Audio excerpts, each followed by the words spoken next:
See, in order to have a true cultural revolution, we first must have a true revolution.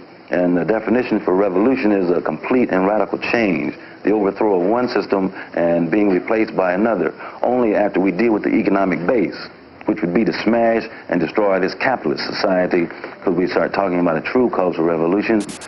People who would like to give other meanings or talk about other types of revolutions, these are the same people that try to propagate the madness that there's no difference between Rockefeller and me. You see, and that's a motherfucking lie, because he's got all the money.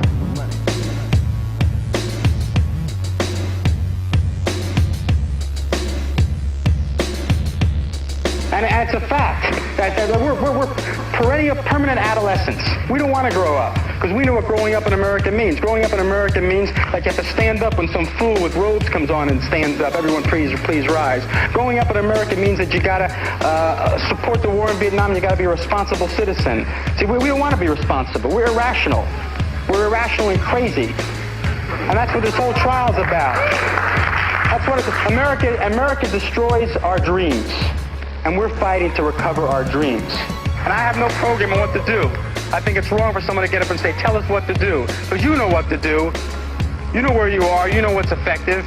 And you know that across the country, there are people like you who are ready to act. And they don't need no leader telling them what to do. Because we're all leaders. They don't need anyone giving orders. They don't even need anyone giving instructions.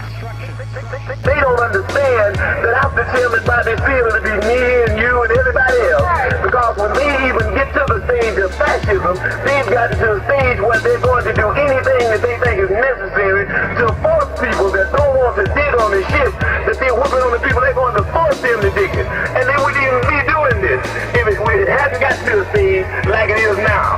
That thousands of people will come down to the Civic Center to denounce motherfuckers like Adolf Hitler, Hoffman, and Mussolini, and all these other fascists that run out of society. They wouldn't be down here now. And that's what we're down here for. But they know some shit's going on in this country somewhere.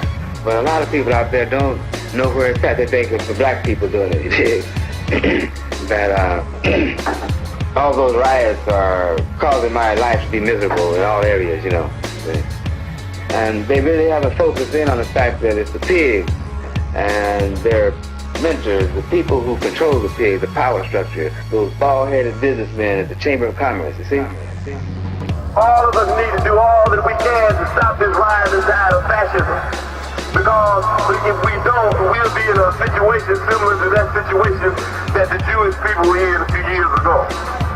Now we understand very clearly, as they've shown by their actions, that they, the establishment, intend to play the role that Germans played.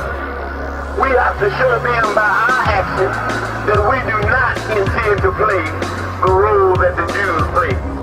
When they got together, you know, this Bobby Seale, yes, they got together with guns, and there's nothing wrong with that, because we need some guns. Black people need some peace. White people need some peace. And we're going to have to fight. We're going to have to struggle. We're going to have to struggle relentlessly to bring about some peace, because the people that we asking for peace, they're a bunch of megalomaniac warmongers.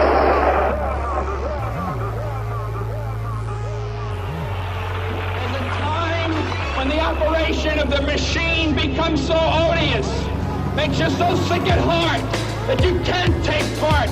You can't even passively take part. And you've got to put your bodies upon the gears and upon the wheels, upon the levers, upon all the apparatus, and you've got to make it stop. And you've got to indicate to the people